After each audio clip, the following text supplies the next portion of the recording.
So, good evening. We are continuing our study of the Letters of Swami Vivekananda. Let's start with our opening prayer. Om Sahana Bhavatu Sahanau Bhunaktu Sahaviryam Karavavahai Tejasvinavadhitam astu ma vidvishavahai. Om Shanti Shanti Shanti. Om. May we be protected together. May we be nourished together. May we acquire strength together. May what we study, may what we learn shine forth in our lives. May we not find fault with one another. Om, peace, peace, peace. So this is the new edition of the Letters of Swami Vivekananda. This is only volume 1. There are four volumes, each one equally large. It's a wonderful reading. It's thrilling because there's so much material that has been restored. And we have not been going through every letter because this is an occasional class, once a month at best.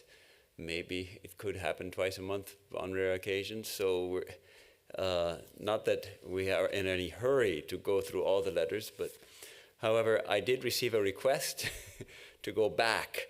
We had reached the letter that Swamiji wrote from last time we had his letter from Japan. And we were going to go on to his first letter from America, written from Massachusetts. But we received a request, so we're going to go back in time a little. We're going to go back 3 years to 26th May 1890, because this is an important letter. I agree it's an important letter, written to Pramadadas Mitra. Pramadadas Mitra was a Bengali Pandit, living a great scholar, highly respected, living in Benares, Kashi. And Swami Vivekananda had a lot of correspondence with him. And he was one of the traditional old guard of Pandits. And Swamiji wrote him actually a number of questions also in some of his earlier letters, asking about subtle philosophical points. And that was obviously still in his spirit of when he was really seeking to understand. And then towards the end, he had this close bond with Pramadadas Ji. So in this letter, you will see that he is finally laying before him his own position, and that requesting him, if he is able, and he would have been able financially, to offer some assistance. And it's evident that Pramadadas Mitra did not offer that assistance. His position was, as far as we can gather from the hints Swamiji gives in his letters, that you all are sannyasins. You should be, what is this about raising money and running monasteries and all that? You're monks, you're sannyasins. You should be wandering from place to place, begging your food from door to door, and meditating on God. And that's all, that's it. That's we presume the response, because we see these hints. But this letter is a beautiful letter laying his position, and especially as he emphasizes that he is the servant of Sri Ramakrishna. So this, by 26th May 1890, this conviction has matured in Swami Vivekananda's mind, because he was, of course, for a little while he was playing with getting initiated by Babari Baba to get some Hatha Yoga teachings and power to improve his body, and then Sri Ramakrishna appeared to him, and he realized that no, he was not to have initiation again. So here he is writing now on 26th May 1890 from Bagh Bazaar, Calcutta, 57 Ramkanta Bose Street. That is who? Is that Balaram Bose's place? Maybe someone can look it up. 57 Ramkanta Bose Street, where it doesn't indicate in the footnotes here with whom he is staying. But he's not staying, while writing this letter, at the monastery at Baranagar. Huh? It is Balaram's house. Okay, so he's staying with Balaram Bose, the great householder, disciple of Sri Ramakrishna. And he starts his letter, Ishvaro Jayati, with a Sanskrit salutation at the top, Ishvaro Jayati, all glory to the Lord. And then, Pujapadeshu. He used to write like that, most respected or most revered person, sir. I write to you while amidst a vortex of many untoward incidents and agitation of the mind. After praying to Lord Vishwanath and evaluating the reasonability and possibility or impossibility of all these, meaning the following things he's going to write, please oblige me with your reply. Okay, and the reason he's writing is because the death, Balaram Bose had died by now, I believe. So this is the two main supporters of the monastery had died. So that's why he has agitation of the mind. See, we sometimes think, like to think, Swami Vivekananda, realized soul, a great world teacher, why should he have any agitation in his mind? Shouldn't he always be immersed in the peace of Brahman, the bliss that is his own true nature? He is fully cognizant of his own nature as one with the infinite. So why he's writing now that he has agitation of the mind? How can that be? If even, first of all, Swami Vivekananda, that's one thing that attracts me so much to Swamiji, that while on the one hand he is divine, his power to teach, is ever immersed in the bliss of Brahman, yet he's also very human. He cared deeply for people, and he knew that he had a mission to fulfill as given by his master, Sri Ramakrishna. Yet he didn't know how that mission is going to work out yet, and he's trying to work it out. And it looks like every time he's trying to do something, obstacles come in the way. And so how is he going to form a monastery if all the material support for that monastery is drying up? How is it going to happen? And it's interesting how later in America, that's in a later letter, we finally realize that finally he says, true, sometimes the mind becomes weak and I look for human help, but ultimately I want to look only to the divine for help. And he becomes more established in that mood of relying entirely on God and God alone for all assistance in the work. So here are his points. He gives,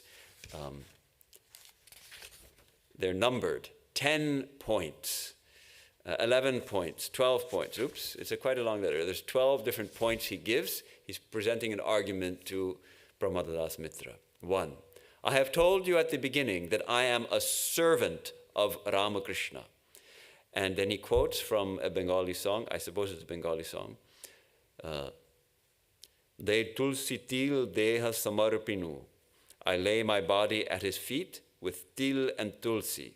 That means til is sesame and tulsi is, of course, the sacred basil. And til and tulsi are also used in the puja as holy things to make an offering with. So the idea is that he has fully surrendered himself to Sri Ramakrishna. And this is actually a line from a song. It's a Vidyapati's Padavali. And the song begins with Madhava Bahuta Minati Karitoy De Tulsi Tila Deha Samarpinu. It's written in English, so I'm not quite sure of the pronunciation, but So I have told you at the beginning that I am a servant of Ramakrishna. I cannot disregard his behest. If that wonderful man, after having led a life of tremendous sacrifices, renunciation, purity, and extreme austerities for long 40 years, and even after attaining the superhuman heights of jnana, bhakti, prema, and vibhuti, passed away unfulfilled, then what hope could we have? Therefore, I am obliged to trust his words as those of one having supreme authority.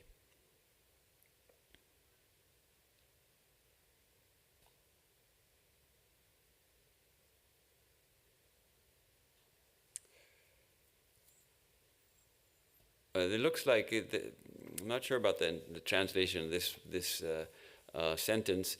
If that wonderful man passed away unfulfilled, then what hope could we have? Means his wishes, his behest is unfulfilled. I think that is the idea here. And what a tremendous life Sri Ramakrishna had. Swami Vivekananda was immediately attracted by his renunciation, first of all, and his love. And then this vibhuti, these powers, even the powers that Sri Ramakrishna had, this glory in so many ways. And if with all that, nothing should come of it, then what hope can we possibly have? So he considers Sri Ramakrishna as one having supreme authority, maybe an aptavakya, something like that, the idea that we can trust his words implicitly because looking at the man, looking at his character, looking at how the attainment of these superhuman jnana and bhakti, prema, and vibhuti. His behest to me, number 2, his behest to me. And this is interesting because Swamiji doesn't often reveal what did Sri Ramakrishna specifically instruct him to do. His behest to me was that I should devote myself to the service of the order of all-renouncing monks founded by him. So Sri Ramakrishna would often take Narendra into his privately, and they would talk for hours privately at Dakshineshwar and later at Kashipur also. When he was on his deathbed, he again and again they met. And one of the last words Sri Ramakrishna spoke before he left the body, before he entered Mahasamadhi, was, take care of these boys. 3 times he told him, take care of these boys, take care of these boys. So that was Sri Ramakrishna's instruction to Narendranath, that you are going to start a work, and it is an order, a monastic order, and you all young boys are the boys to be in that order, and you're the head, you're the leader. So it's a big assignment. So his behest to me was that I should devote myself to the service of the order of all renouncing monks founded by him. And in this task, whatever is to happen will happen, and I am ready to accept heaven or hell or salvation, come what may. So he's basically saying, whatever it may be, this is what I've been asked to do. I have to do it no matter what. His command was, number 3, his command was that his all-renouncing monastic disciples should stay together. And I am entrusted with this responsibility. Interesting. Sri Ramakrishna he's saying clearly, Sri Ramakrishna said, you all should stay together. Not that just that you should lead a pure life, don't marry and wander about or whatever. You should stay together. Sri Ramakrishna himself has clearly instructed Swamiji in this matter. Of course, it doesn't matter if any one of them goes out on visits to this place or that, but those should only be visits. His own opinion was that random wandering suited only him who is Purna Siddha, wandering like a cast leaf plate, cast-off leaf plate that goes wherever the wind may take it. That is an ideal of the wandering monk. But Sri Ramakrishna's opinion, at least as indicated here by Swami Vivekananda, was that really is suited only for someone who is Purna Siddha, fully realized, fully perfected, a fully realized soul, like a Totapuri, who wandered from place to place without any particular aim or without any will. Dotapuri said that what? Oh, the Sri Ramakrishna said that Dotapuri's realization was incomplete. Well, he came to Sri Ramakrishna to attain the last touch of realization that he needed, which was the realization of the Shakti, the primacy of Shakti in this world. But I'm giving him as an example of one who had attained to the heights of realization where he could be a wandering monk like that. Until that state is attained, one should settle somewhere and plunge into spiritual practice. What are the two terms he used to use? Bahudaka and Kutichaka. Bahudaka, going many places. Kutichaka, sitting in one place, right? Kathamrita, in Gospel of Sri Ramakrishna, we see that. When all notions of the body and the like go away by themselves, then, and only then, can a person remain in whatever state may occur to him. Otherwise, constant wandering is harmful to a novice aspirant in spiritual practice. Okay, here I think this is where we get the hints that Pramodadas Mitra is actually saying, you all are sannyasins, just go wander. What do you need a monastery for? Number 4, therefore, in pursuance of that commandment, his sannyasin disciples are now residing together in an old dilapidated house at Baranagar. And 2 of his lay disciples, Suresh Chandra Mitra and Balaram Bose, had been providing for their food and house rent. Suresh Chandra, Sri Ramakrishna used to call him Suresh Mitra, was one of the foremost, I'm reading the footnote here, was one of the foremost lay disciples and a benevolent patron of Sri Ramakrishna. And he actually is the one who first supported the new monastery. What happened was,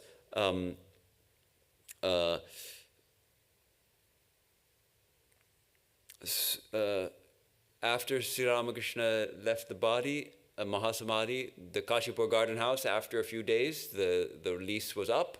And so what happened to these boys? Well, they went back to their parents, mostly to their family homes. Only, I think, Swami Shivananda couldn't do that. And of course, Latu Maharaj had no place to go. And Sri Ramakrishna appeared to Surendranath in a vision and said, what are you doing? My boys are wandering, they have no place. Do something for them. So Suresh came to Narendranath and told him, hey, the master, Thakur, appeared to me. The money I was giving for renting the Kashipur garden house, I'll give it for your monastery now. And so he is the one who actually was the patron who first allowed them to start the Baranagar monastery. So he occupies a very important place in the Ramakrishna movement as the first patron of our monastic order. And of course, they didn't have much money, so they got a very dilapidated house. There were cobras living under the building or in the garden, and it was said to be haunted and all that. So it was really cheap. That's how they were able to get the place. And but they didn't care. They had a place where they lived together. So. And of course, Surendranath Mitra had died in 1890 also. He must have just died, and born in 1850. So the mortal coil, number 5, the mortal coil means the body of Bhagavan Ramakrishna. He's calling Sri Ramakrishna as Bhagavan here, interesting. Had to be consigned to flames for various reasons. That is, due to the strange oppressive law of the Christian king. Of course, India was still under the British rule, and the traditional Hindu practice is if a saint leaves his or her body, that body is not cremated, but is interred. So Hindus don't bury the dead, they cremate, almost always. But with the exception of the case of great saints, that body is interred, and that place where the body is kept then becomes a very holy shrine, place of pilgrimage. But according to British rule, Sri Ramakrishna's body, he had left the body, and that body, I guess they had some laws in order to protect against the spread of disease. It had to be either buried, in the case of Christians, or burned immediately. So there was no time to wait. And they had no money, and they had no organization or people to come forward and say, okay, let's build a temple and bury his body here. So his body was burned. And therefore, in our order, all the monks' bodies are cremated. Ever since then, from Swami Vivekananda all the way down, Holy Mother, all the direct disciples, all the great saints of the order, all their bodies were cremated. Except for Latu Maharaj, Swami Adbhutananda, he left the body in Benares, and maybe also Swami Turiyananda, I'm not sure, I think so probably. They were given the Jala Samadhi, where the body is taken out, it's put in the meditation posture, and then a big stone is tied to it, and they take it out on a boat on the Ganga in Benares, and Jala Samadhi means they immerse it in the Ganga. So because it's tied to the stone, so it goes down in the water. And apparently there's some turtles in the river that then eat the bodies.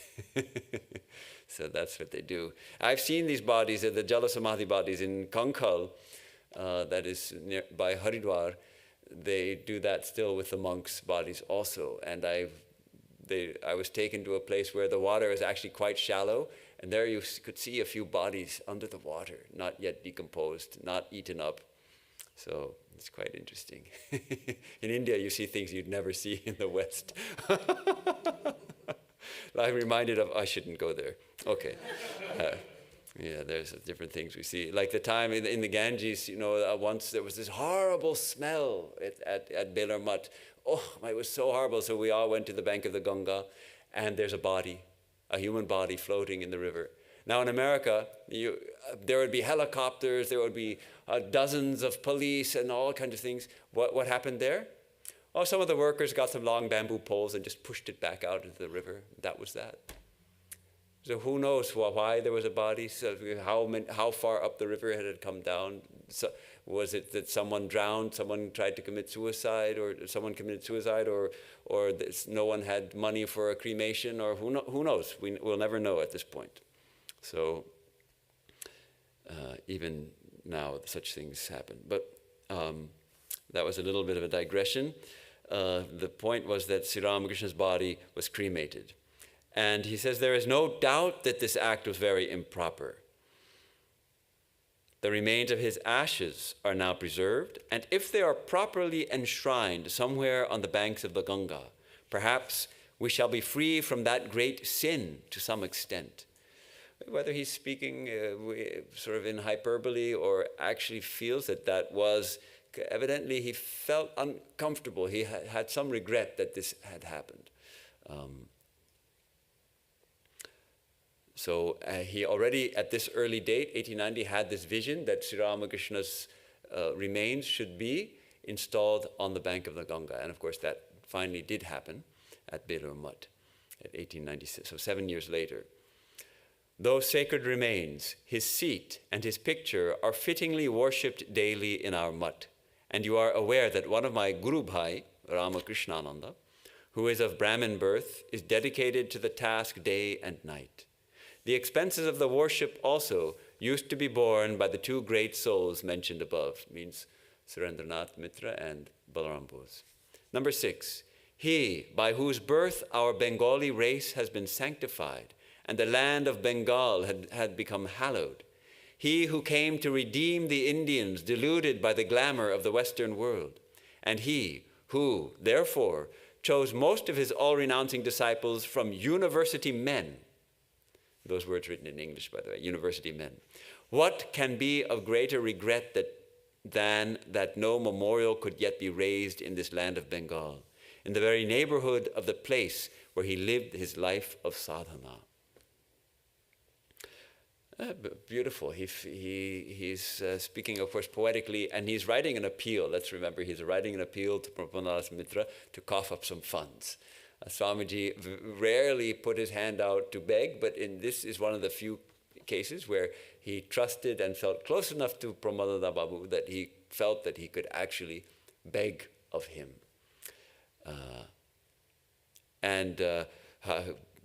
Yes, the Bengali race has been sanctified. The land of Bengal, the land of India, the whole world has been sanctified by Sri Ramakrishna's advent.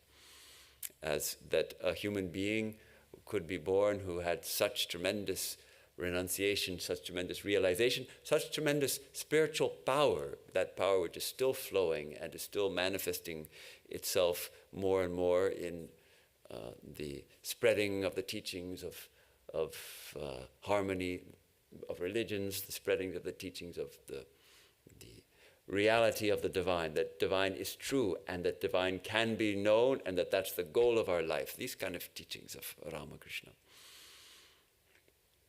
Number 7, the two gentlemen mentioned above had the earnest desire to have some land bought on the banks of the Ganga so that his sacred relics could be enshrined and his disciples also could live together there. Suresh Babu had given a sum of 1,000 rupees for the purpose and promised to give more, but owing to the inscrutable will of God, he left this world last night. He died of dropsy on 25th May, 1890. What's dropsy? Dropsy is an archaic medical term, not in use anymore, and it's going to be looked up while I'm reading here. And then you already know about Balaram Babu's death, who died of influenza on 13 April 1890. So one after another, these two, edema, I thought so. So he basically had a heart failure. He had too much edema and died. So number 8, at this juncture, his disciples are very uncertain about where they will go with his seat and sacred relics. You know well the people of Bengal are tall talkers and do not proceed with actions. They are sannyasins and are ready to go anywhere they like forthwith. But this servant of theirs is in terrible agony, and my heart is breaking to think that a small piece of land could not be acquired to enshrine the relics of Bhagavan Ramakrishna. Okay, he's saying a small piece of land. Now, gradually, clearly, it's interesting to see in these early letters, Swami Vivekananda's, he's still very young, 1890, so he's 27 years old right now, and he knows that Sri Ramakrishna was a tremendous power, but how tremendous, he's only going to find out when he goes to America and conquers America basically through his whirlwind lecture tours and the Parliament of Religion and all that, and then he starts seeing that power manifesting all the more. So, of course, everything is unfolding still. Number 9, it is impossible to secure a piece of land and build a temple near Calcutta with a sum of 1,000 rupees. It requires at least 5,000 to 7,000 rupees. Number 10, you are now the only friend and patron of Sri Ramakrishna's disciples. Your fame, position, and circle of acquaintances are extensive in the Western region. I am praying that you, if you so desire, consider whether it is proper for you to accomplish this work by raising subscriptions from well-to-do, pious men known to you in your region. If you deem it proper to have a memorial for Bhagavan Ramakrishna and a shelter for his disciples on the banks of the Ganga in Bengal, I shall promptly report to you once I receive your consent, and I have not the slightest hesitation to beg from door to door for this noble cause, and for the sake of my master and his children. After proper deliberation, and after praying to Lord Vishwanath, please consider this matter. Of course, Sri Ramakrishna himself had told Swamiji, for your sake, I could beg from door to door. So Swamiji was not one to beg. And of course, Sri Ramakrishna himself told Holy Mother, never extend your hand to anyone. So to Holy Mother, he had this instruction. But just think of the need that Swamiji have so dedicated to his brother disciples, so dedicated to the cause of Sri Ramakrishna, that he was ready to beg from door to door. And here, evidently, he's not asking Pramanadas Mitra only to cough up money, as I had thought when we started. I had forgotten that he's actually asking him, you can help us raise funds. You know so many people. You have appreciation for Sri Ramakrishna. He had even composed a hymn, I believe, one of the stotras on Sri Ramakrishna. You have a great appreciation for him. Can't you help us? Can't you help? In my view, if all these sincere, learned, and youthful sannyasins, born in good families, are unable to realize the ideal bhava of Sri Ramakrishna due to a lack of shelter and support, how pitiable is the fate of our country. The ideal bhava, that spirit, here he's giving the, in parentheses, spirit, that ideal bhava. Bhava is one of those words which has so many different meanings. And that mood, that bhava, that spirit of Sri Ramakrishna, of the realization of devotion and knowledge and renunciation and harmony and all these things, if they're unable to realize that simply due to a lack of shelter, how unfortunate that would be. Now, number 11, he's anticipating Pramadadas's objection. He says, if you ask, you are a sannyasin, why do you have all these desires? Then I would say, I am Ramakrishna's servant, and to establish his name in the land of his birth and sadhana, and to help his disciples even a little in their attempt to bring into practice his great ideals. If I would have to even steal and rob, I would be ready for it. Wow. I consider you to be my closest kin. Hence, I told you everything. It is for this reason that I have returned to Calcutta, as I have already informed you, and now you may do what you think is best. I think really, considering this letter, we have to understand how close Swamiji felt to Pramadada Babu, how he could approach him like you approach your own family member, someone you really trust and respect, because otherwise he would never have laid it out so openly and honestly, bared his heart to Pramadada's Mitra. Number 12, we're reading a letter of Swami Vivekananda to one of his friends, you can say, correspondents, named Pramadada's Mitra of Benares, from 1890. If you say that it is better to do so after coming to some place like Kashi, then, as I have told you, it would be a great misfortune if the memorial could not be raised in the land of his birth and sadhana! ! The condition of Bengal is indeed miserable.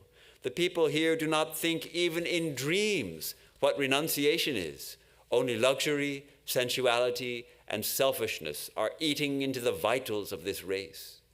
May the Lord bestow renunciation and unworldliness upon this land.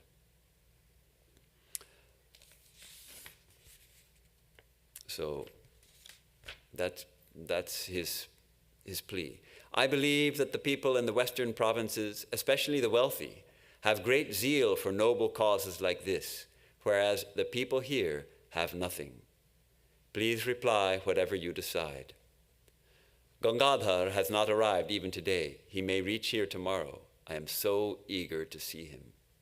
Iti, yours in service, Narendra. I probably would have just said, Das Narendra is probably how he signed the letter. He was still signing as Narendra to these letters to Pramadada Babu. P.S. Please write to the address given above. So this is a remarkable letter which shows Swamiji's, on the one hand, he understands what needs to happen and how he's utterly dedicated to his brothers and to the establishment of the work which Sri Ramakrishna charged him with doing, and a kind of a desperate moment. Well, what do I do now? So our two patrons have just died. We should look up the history a little more. M, the recorder of the Gospel of Sri Ramakrishna, Mahendranath Gupta, was another one of the supporters, and he quietly and sometimes secretly would support the work. And he had secretly also, when Narendra's father had died, he had secretly sent money to the family also to support them. So M was another silent supporter of the work as much as he could, but he was not a wealthy man. He was an earning man, a college principal or school principal and whatever he was. But so let's just read briefly, quickly, the next letter in this series. The next letter we have of Swamiji's, which is the next, is the last letter to Pramadada's Mitra. And interestingly, he starts this letter. All along, he was writing his letters to Pramadadas Mitra. Oh, he varied it. Sometimes he would write at the top, Ramakrishno Jayati, and sometimes Ishvaro Jayati. But Ishvaro Jayati. In this case, his last letter is again Ramakrishno Jayati. It's a Sanskrit. All victory to the Ramakrishna. Writing still from Balaram's house at 4th June 1890. So mails would go. This letter was written on 26th May. So Pramadadas Mitra would have received the letter. The mails in those days were very good in India. So he might have received it on the 28th or 29th and written a letter, and that would have come back on the 3rd. And so on the 4th, Swamiji's writing. Pujapadeshu, received your letter. There is no doubt that your advice is that of a very wise man. It is too true that whatever God wills, that only will prevail. We also are dispersing here and there in small groups of 2 or 3. I too have received 2 letters from Brother Gangadhar, that's Swami Akhandananda. He is suffering from an attack of influenza and is staying at present in the house of Gagan Babu. Gagan Babu is taking special care of him. He will come here as soon as he recovers. Please accept our countless salutations. Iti Das Narendra. Iti is the kind of how he would often sign his letters. It means this much. That is all. Your service. P.S. Abhedananda and all others are doing well. Iti Narendra.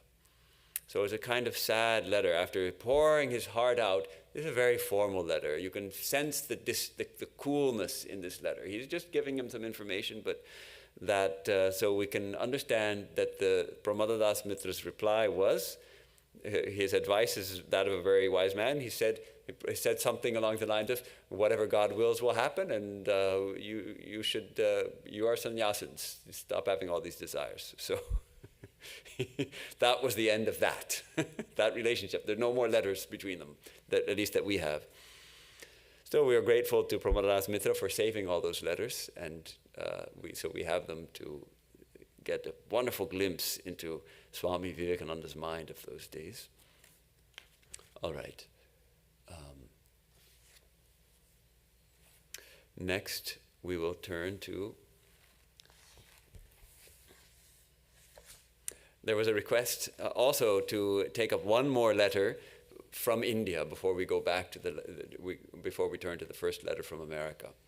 So we're going to 20th September 1892. We're jumping ahead 2 years, and he's staying in Bombay, now Mumbai, and he's writing in English to a Pandit Shankarlal Sharma, who was the superintendent of schools of Khetri, the state of Khetri. Now we know that the Raja of Khetri, Raja Ajit Singh of Khetri, was Swami Vivekananda's disciple, a close disciple, and also one on whom he could rely, and who funded at least partly Swami Vivekananda's trip, his journey to America.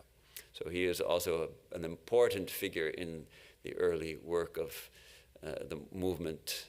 And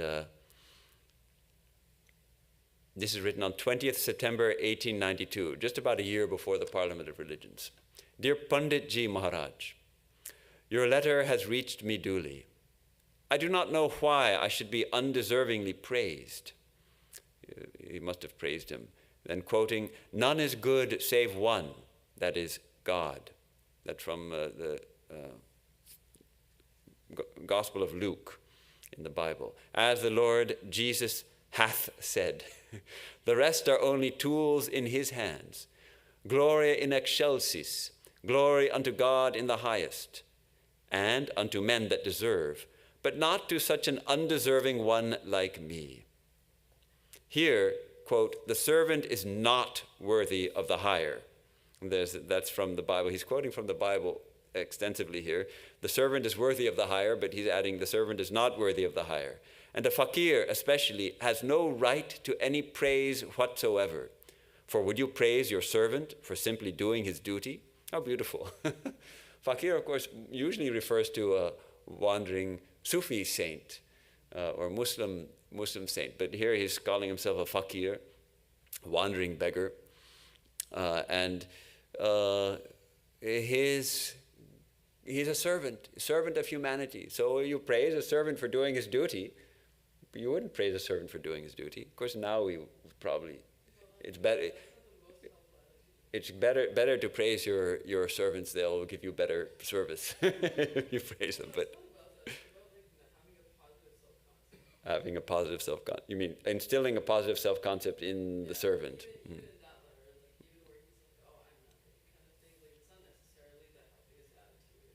Not that he's not the healthiest attitude for people like us, perhaps, but for Swamiji, I think we can just accept it. I don't think we need to question it. It is it. He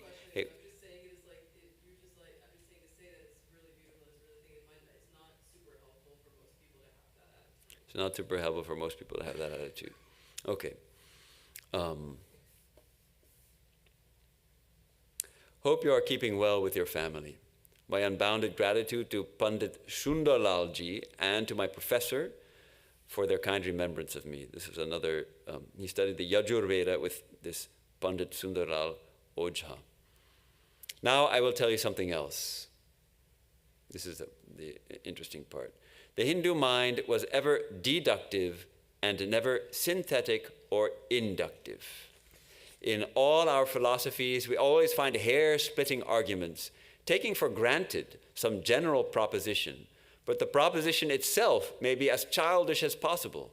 Nobody ever asked or searched the truth of these general propositions. Therefore, independent thought we have almost none to speak of, and hence the dearth of those sciences which are the results of observation and generalization. Very interesting point. And I'm reminded of Sri Ramakrishna once asked M, the recorder of the gospel, do the English have logic? Because, of course, the Nyaya logic is an extensively developed system of logic, which I have not even touched. It's very complicated, and I salute it from a distance. But M was happy to give some examples, but then Sri Ramakrishna quickly said, "Oh, stop! My head is spinning." That kind of. So the standard example given for what is deductive logic from Western philosophy: all men are mortal. This is the principle. Socrates is a man. Therefore, Socrates is mortal. That's deductive logic. All men are mortal. Socrates is a man. Therefore, Socrates is mortal. It's a syllogism. It's a deductive logic. Whereas inductive logic is, this swan is white. That swan is white. In fact, every swan I have ever seen is white. Therefore, all swans are white. Of course, and then M goes on to explain, well, of course, there's a chance that there could be a black swan that you just haven't seen. And so there's a chance that they could be mistaken. In the case of deductive logic, if the premise is true, then the conclusion is necessarily true. If it's true that all men are mortal, and it's true that Socrates is a man, then it's necessarily true, of course, obviously, that Socrates is mortal. He will die, and he did die. Then there's another, there's the synthetic, I guess he's meaning as another word for inductive, as we see,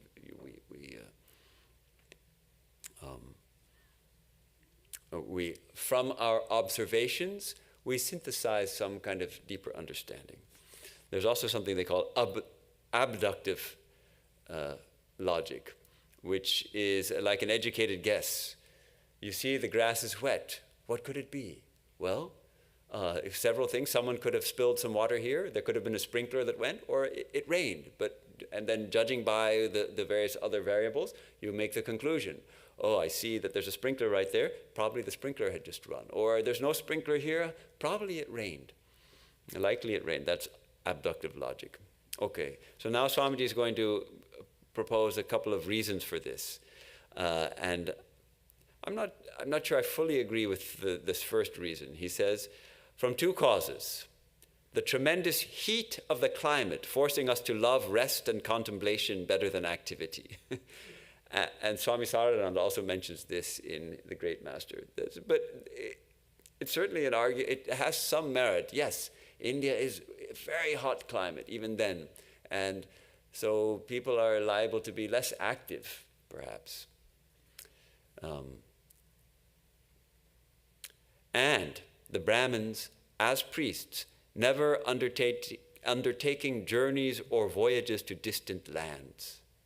There were voyagers and people who traveled far, but they were almost always traders, that is, people from whom priestcraft and their own soul love for gain had taken away all capacity for intellectual development. So their observations, instead of adding to the store of human knowledge, rather degenerated it, for their observations were bad and their accounts exaggerated and tortured into fantastical shapes until they passed all recognition. And Swamiji touches on this in the last class. We discussed this. Swamiji he went to Japan and China, and he was full of, you get out of India, come and see what's happening here. Learn, open your minds. So he's already understanding the importance, and then after going, he understood it all the more. So you see, he writes, we must travel. We must go to foreign parts. We must see how the engine of society works in other countries and keep free and open communication with what is going on in the minds of other nations if we really want to be a nation again. He would say that insularity, that just us, we don't need anybody else, we don't want to talk to anybody, don't touch me, don't look at me, we know everything, that brings death, that brings degeneration. And over and above all, we must cease to tyrannize. To what a ludicrous state we are brought. If a bhangi comes to anybody as a bhangi, that means a sweeper, means a very low caste person, he would be shunned as the plague. And this was the case. The sweepers, those who, and in those days, sweeper means someone who cleans the latrines and walks in the street with a tub of excrement, to be quite frank, a tub of excrement on the head, and they take it to the place where they dispose of that. And so naturally everyone keeps away. So if a bhangi comes to anyone as a bhangi, he would be shunned as the plague. But no sooner does he get a cup full of water poured upon his head with some mutterings of prayers by a padri, means a Christian, and get a coat on his back, no matter how threadbare, and come into the room of the most orthodox Hindu.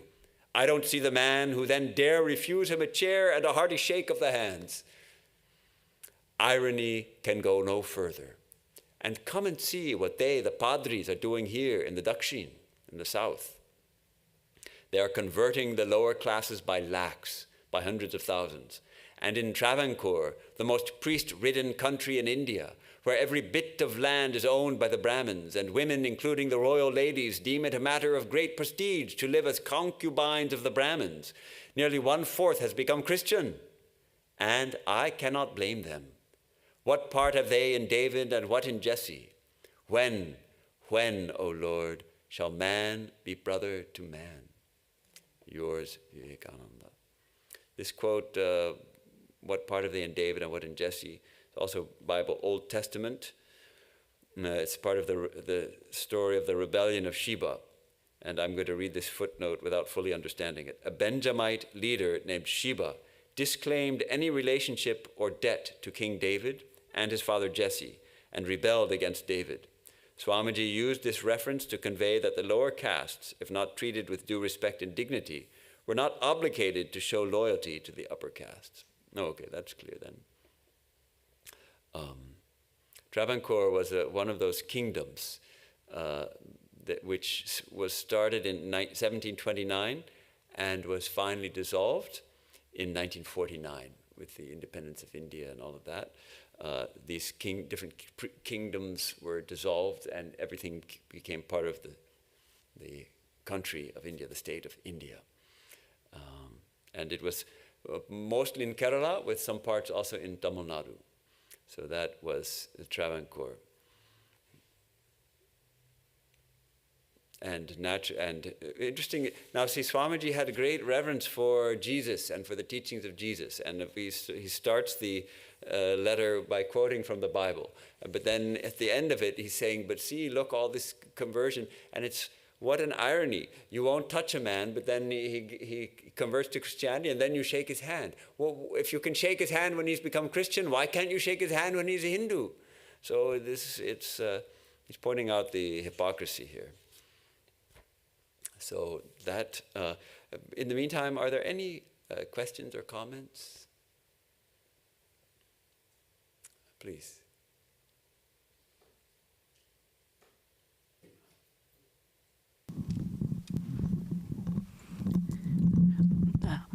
Please pardon my ignorance. This is my second visit to a Vedanta society.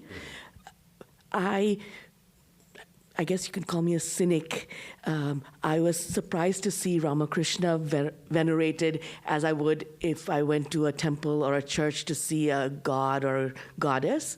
The cynicism in me is, how does an imperfect person like me recognize the divinity, that someone has accomplished that divinity, and then believing that, create and spread that message? I don't know if I'm being clear. Is it just a matter of faith? And then I can obviously understand that.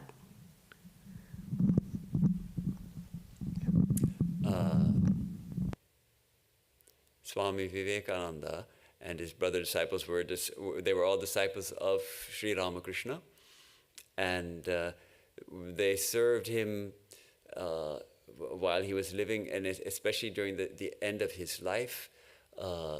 He was suffering terribly from throat cancer. And Swami Ramakrishnananda, Shashi Maharaj, was one of the foremost servants. With great dedication, he served him. And then, still, cancer, so there was no cure. So finally, Sri Ramakrishna left his body on August 16, 1886. And the body was cremated, as we mentioned. And then the relics, the bones and ashes were collected, and Shashi, he took it upon himself to start worshipping. He started serving Sri Ramakrishna in the form of worship, just as he had been serving him when he was still alive. And it was a very informal worship at first. Just as he used to do, he would bring him meals, he would fan him, he would offer some water for his bath and those kind of things. And like after his meal, he'd bring him a twig to clean his teeth. So he would bring that twig and it became a shrine. So that's how the worship. That it's actually thanks to Swami Ramakrishnananda that we have this altar here, this shrine dedicated to Sri Ramakrishna. And Swami Vivekananda himself said, nobody has about this shrine. He has said two things that I can think of mainly. One is that every monk has the right to enter the worship room. Nobody is excluded from entering the worship room. Number two, Sri Ramakrishna never instructed us to worship him. We are doing it of our own accord. So Sri Ramakrishna didn't leave that instruction. Only apparently he did suggest to some of his intimate disciples that they could meditate on his form. So Sri Ramakrishna had attained tremendous heights of spirituality and spiritual power. And Swami Vivekananda is evident, if you study his teachings, he looked on Sri Ramakrishna as an avatar, like a Jesus, like a Buddha, like a Rama, like a Krishna, like a Chaitanya. However, Swami Vivekananda also never asked others to accept that.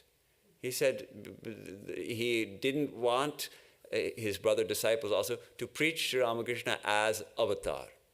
He wanted them to spread his teachings, but not his personality. He was worried that if he spread his personality, we form a cult, some kind of narrow cult, whereas the teachings of Sri Ramakrishna are very broad, very deep and very broad, they will help anyone who is interested in spiritual life, who wants to go into spiritual life.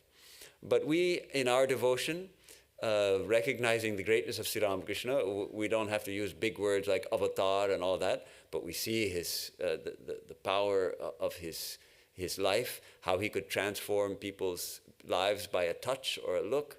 And so we feel that his presence is still accessible to us, and that performing some worship in a shrine is a way to access that presence and that power.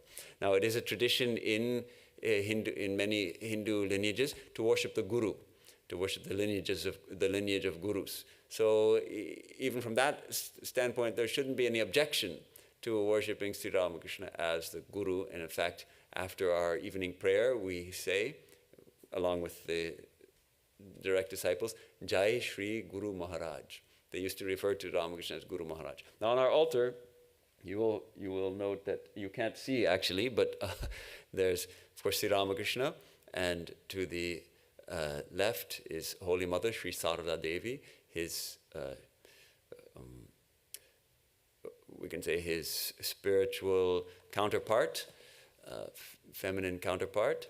But on the right side, on my right, on your left, is an icon of Jesus. And there are also small murtis there of Krishna and Rama and Buddha. And below, there's a very small image of Ganesha and one of Shiva. So in that sense, this altar represents a kind of harmony of religions, because we do have at least different aspects of Hinduism, plus also Buddha and Jesus. So, and you, of course, in the temple itself, we have Buddha and Jesus. So we do hold on to that. As far as we don't ask anyone to say, "Oh, you have to accept Ramakrishna." We think of him in this way. You don't. You're free to think of him as you like. If you learn a little bit about him, you can't help but respect him. Yeah. But more than that, that's up to you. So, I don't know if that answers your question at all. Okay. Any other questions? Yes. Is that as far back as the lineage goes to Ramakrishna? Was he devoted to anybody? Oh, of course, the lineage. Well, that's the interesting thing, because I mean, in Hinduism, lineage is considered very important. It's very important. We have a term for it: guru parampara. The guru and the guru's guru and the guru's guru, and so one can meditate on the lineage of gurus that you have received the transmission. When we accept the guru, in a sense, it's a question of transmitting spirituality. The idea is that spirituality cannot really be taught; it can only be caught. And so we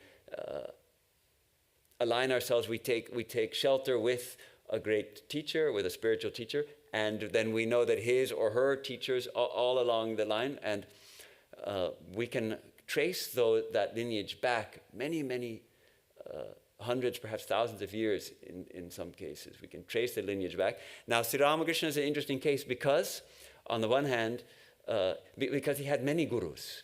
Usually we have only one guru, and that's enough for us. But because he practiced so many different kinds of disciplines in different traditions, so he had his first guru was Kenaram, right? Kenaram Bhattacharya.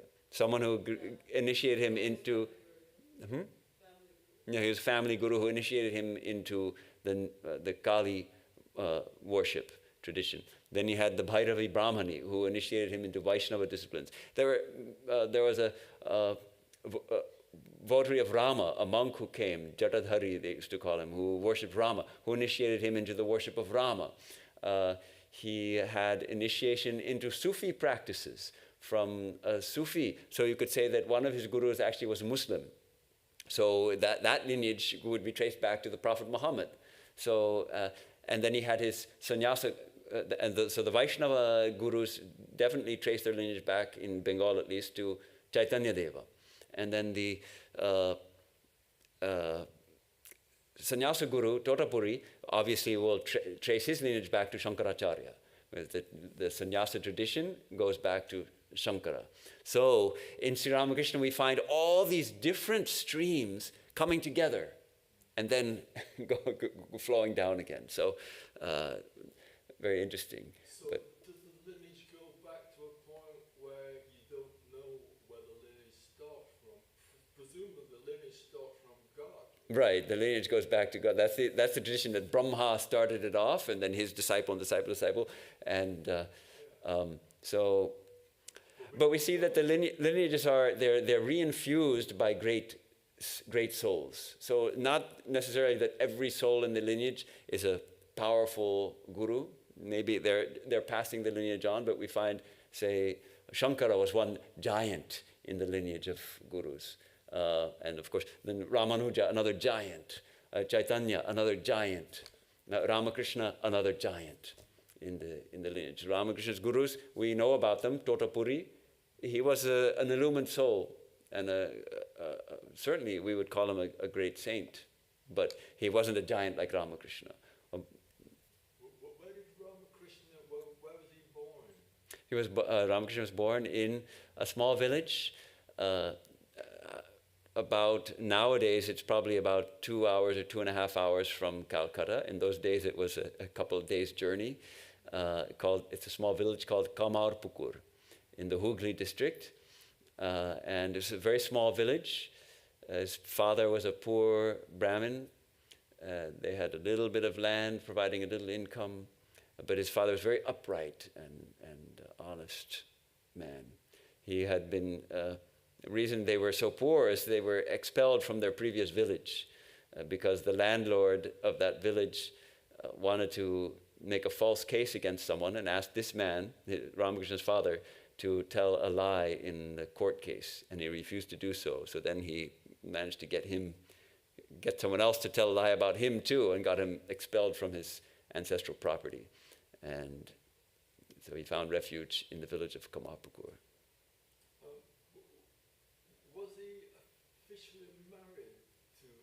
He was officially married to Sarada Devi. They were married, but their marriage was never consummated on the physical plane. They lived as monk and nun. But yes, they were married when he was 20-something and she was 5. It sounds shocking. It was... She was 20-something, he was 5? No, other way around. Oh, okay. Yeah, that's kind of shocking, but in those days they had these arranged marriages, and it was just a betrothal. And she was his first disciple. And afterwards... of course, became his successor, as it were, in guiding to the community of disciples. That's good. I never knew all of that, so I've never investigated it until now. Right. Right, sure, yes, it's a fascinating story. So we did not, I was thinking this time to go to this next letter to Alasinga. This would be the first letter that he's written to from America. So this next time we have class, we will be getting this thrilling letter of with a lot of stories and also inspiring words from Swamiji on 20th August 1893. Where he's staying. This is before the Parliament now, but it's coming. He's about to burst on the world stage, but he hasn't yet done it. That's 20th August 1893, this next letter. So unless there's any other burning questions or comments, we'll conclude here. So thank you for coming and giving me a chance to dive into these letters.